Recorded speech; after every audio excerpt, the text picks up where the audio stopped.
Hello दोस्तों, stock insight में आपका स्वागत है एक और इन्फॉर्मेटिव वीडियो में। दोस्तों आज मैं आपके लिए लेके आया हूँ 5G स्टॉक्स, और उस स्टॉक में इन्वेस्ट करके आप लॉन्ग टर्म बने रह सकते हैं। और जिससे आपको, जैसा कि हम लोग जानते हैं कि भविष्य में 5G का जो फ्यूचर है वो काफ़ी ब्राइट रहने वाला है। 5G से रिलेटेड जो भी शेयर स्टॉक्स जो शेयर मार्केट में लिस्टेड हैं वो काफ़ी ग्रोथ के उसमें चांसेस हैं। तो अगर आप ऐसे स्टॉक्स में इन्वेस्ट करते हैं तो आपको लॉन्ग टर्म में काफ़ी अच्छा रिटर्न मिल सकता है।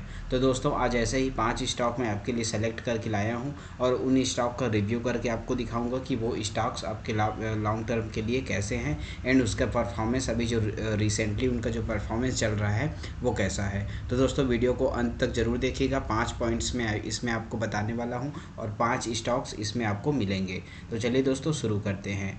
एंड दोस्तों आगे बढ़ने से पहले प्लीज़ अगर आप चैनल पर नए हैं तो प्लीज़ चैनल को सब्सक्राइब कर दीजिएगा ताकि ऐसे ही इन्फॉर्मेटिव वीडियो आपको लगातार मिलती रहे। दोस्तों जैसा कि हम लोग जानते हैं कि 5G की शुरुआत आज इंडिया में हो गई है।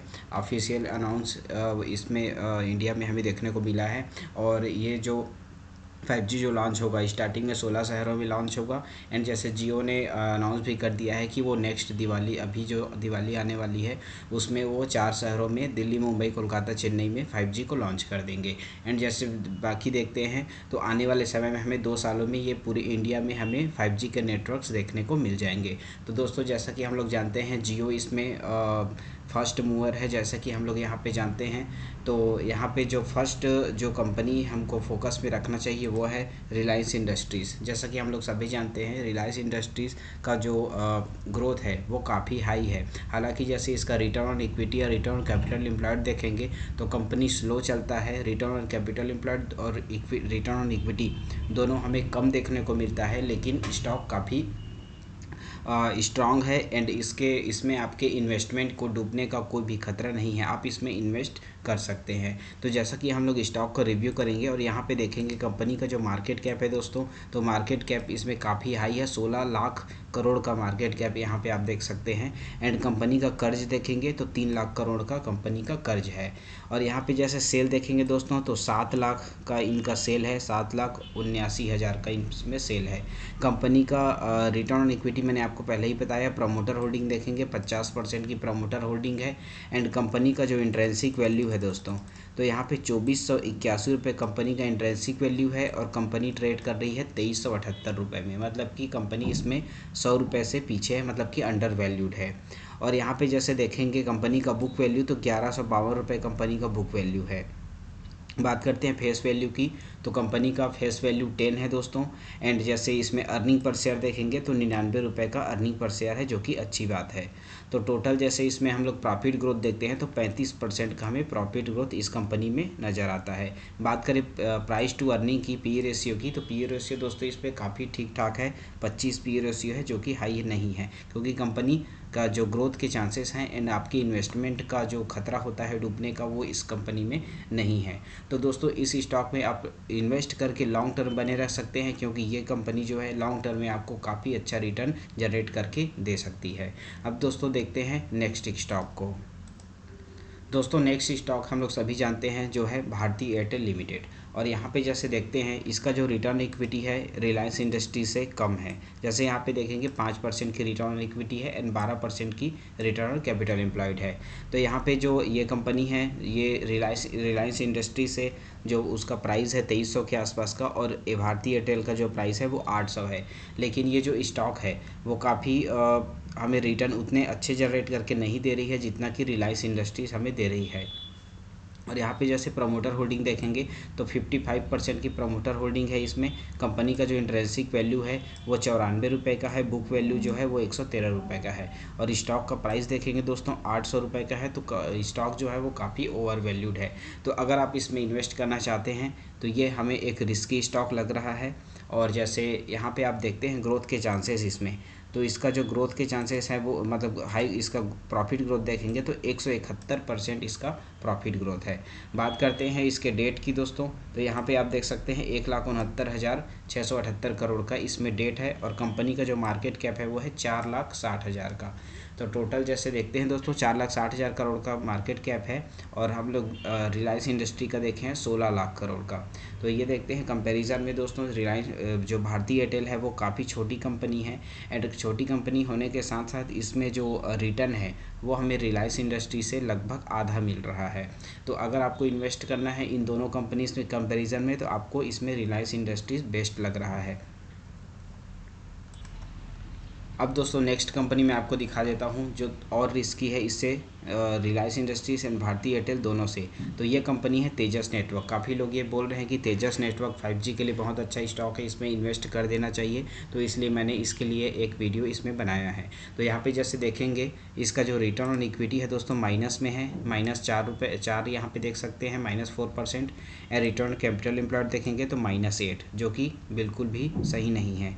बात करते हैं प्रमोटर होल्डिंग की, तो 52% प्रमोटर होल्डिंग है, जो कि ठीक ठाक है। एंड कंपनी का डेट देखेंगे तो 19 करोड़ का डेट है। एंड कंपनी ने नेट प्रॉफिट किया था -76 करोड़ का, मतलब कंपनी लॉस ही जनरेट कर रही है। बात करते हैं होल्डिंग की, तो FIS की होल्डिंग इसमें 10% की है। टोटल ओवरऑल 5 साल का ग्रोथ देखेंगे दोस्तों तो -8% का है, मतलब कि इसमें आपको 5 साल से कंटिन्यू लॉस ही होगा अगर आप इसमें इन्वेस्ट किए होते तो दोस्तों इसमें टोटल हम लोग देखते हैं तो टोटल ये स्टॉक हमें रिस्की लग रहा है तेजस नेटवर्क। तो हम लोग अभी टोटल 3 कंपनी देखे हैं, Reliance Industries, Bharti Airtel and Tejas network. तो तीनों में जो है वो रिलायंस इंडस्ट्रीज़ हमें बेस्ट नज़र आ रही है। अब बात करते हैं नेक्स्ट स्टॉक की। दोस्तों ये जो स्टॉक है ये स्मार्टफोन्स ये सब का निर्माण करती है, जो हार्डवेयर्स होते हैं उनका। एंड यहाँ पे जैसे कंपनी का रिटर्न ऑन इक्विटी देखेंगे तो ये बहुत अच्छा है, 21% का है। या रिटर्न ऑन कैपिटल एम्प्लॉयड देखेंगे तो 22% का है, ये भी अच्छी बात है। बात करते हैं प्रमोटर होल्डिंग की, तो प्रमोटर होल्डिंग इसमें थोड़ा कम नज़र आ रहा है, जो कि 34% है। बात करते हैं इंट्रेंसिक वैल्यू की, तो 1225 रुपये का इंट्रेंसिक वैल्यू है। एंड कंपनी का बुक वैल्यू 168 रुपये का है। स्टॉक ट्रेड कर रहा है 4372 रुपये में, मतलब कि ये स्टॉक हमें ओवर वैल्यू नज़र आ रहा है। अब यहाँ पे देखेंगे दोस्तों अर्निंग पर शेयर की, तो अर्निंग पर शेयर इसमें ठीक ठाक है, 36 रुपये का अर्निंग पर शेयर है। एंड कंपनी का 5 साल का ग्रोथ देखेंगे तो 5 साल का ग्रोथ है 34% का।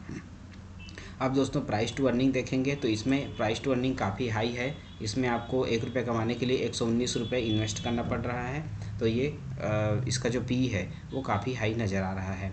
अब टोटल जैसे ओवरऑल देखते हैं दोस्तों, तो इसका जो प्राइस है, इसका जो मार्केट प्राइस है वो 4000 है, जबकि रिलायंस इंडस्ट्रीज़ का हम लोग देखे हैं 2300 के आसपास है। और रिलायंस इंडस्ट्रीज़ का जो रिटर्न ऑन इक्विटी है वो 10% है। एंड डिक्साउंट टेक्नोलॉजीज़ का रिटर्न ऑन इक्विटी वो है 21% का। ओवरऑल जैसे देखेंगे प्रॉफिट ग्रोथ में, तो इसका जो प्रॉफिट ग्रोथ है वो 23% है दोस्तों। और मैं आपको रिलायंस इंडस्ट्रीज़ का दिखा देता हूँ, रिलायंस इंडस्ट्रीज़ का प्रॉफिट ग्रोथ है 35% का। तो आपको दोस्तों रिलायंस इंडस्ट्रीज़ में इन्वेस्ट करना चाहिए डिक्साउंट टेक्नोलॉजी के कंपैरिजन में। अब दोस्तों नेक्स्ट एक कंपनी में आपको और दिखा देता हूँ दोस्तों, यही स्टॉक है HFCL लिमिटेड। HFCL लिमिटेड जो है वो है यहाँ पे जैसे देखते हैं कि कंपनी का वर्क जो है वो टेलीकॉम इक्विपमेंट का है, ऑप्टिकल फाइबर का है, ऑप्टिकल फाइबर केबल का है। तो यहाँ पे जैसे 5G लॉन्च अगर होगी तो इस कंपनी को भी फ़ायदा ज़रूर मिलेगा। तो इस कंपनी का रिव्यू कर लेते हैं। कंपनी का मार्केट कैप देखेंगे दोस्तों 10,000 करोड़ का कंपनी का मार्केट कैप है। कंपनी पे कर्ज है 700 करोड़ का। कंपनी ने सेल किया था 4571 करोड़ का। एंड कंपनी का नेट प्रॉफिट आया था 288 करोड़। तो टोटल जैसे ओवरऑल देखेंगे दोस्तों, कंपनी का अर्निंग पर शेयर जो है वो 2 रुपये का है। एंड कंपनी का प्राइस टू अर्निंग 35 है। प्राइस टू अर्निंग 35 इसमें हमें ठीक ठाक नज़र आ रहा है, क्योंकि ये ज़्यादा हाई नहीं है।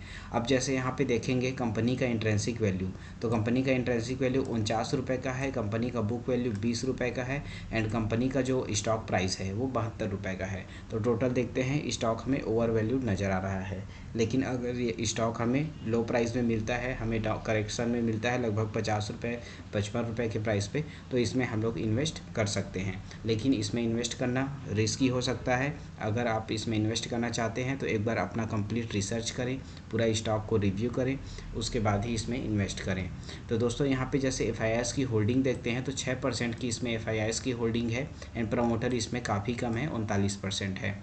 तो टोटल ओवरऑल देखते हैं दोस्तों, तो ये स्टॉक हमें लॉन्ग टर्म में रिटर्न दे सकता है। लेकिन इसमें कंपनी में देखेंगे तो इसमें डेट टू इक्विटी 0.7 है, जबकि 0.15 तक को हम लोग ठीक मानते हैं। तो टोटल ओवरऑल देखेंगे दोस्तों, तो इसमें प्रॉफिट ग्रोथ देखेंगे तो -8% का प्रॉफिट ग्रोथ है, जो कि लॉस ही जनरेट कर रहा है। 5 साल का देखेंगे दोस्तों तो 17% का पॉजिटिव में प्रॉफिट है। तो टोटल ओवरऑल देखते हैं दोस्तों, हमें जो स्टॉक्स मिले हैं, 5 स्टॉक मैं आपको सेलेक्ट करके दिखाया हूँ। तो उन स्टॉक्स में आपको जो टेंशन फ्री होकर अगर आप इन्वेस्ट करना चाहते हैं, आपके जो इन्वेस्टमेंट है वो खो न जाए, तो इसके लिए आपको रिलायंस इंडस्ट्रीज बेस्ट है। आपको इसमें इन्वेस्ट करके लॉन्ग टर्म होल्ड कर सकते हैं, जिसके आपको कोई भी रिस्क इसमें नज़र नहीं आ रहा है। अगर आप इन्वेस्ट करेंगे तो एक बार रिसर्च भी कीजिएगा, उसके बाद ही अपने रिस्क पे इन्वेस्ट करें दोस्तों। वीडियो कैसा लगा कमेंट में ज़रूर बताइएगा, एंड प्लीज़ चैनल को सब्सक्राइब कर दीजिएगा ताकि ऐसा ही वीडियो आपको लगातार मिलती रहे। धन्यवाद दोस्तों।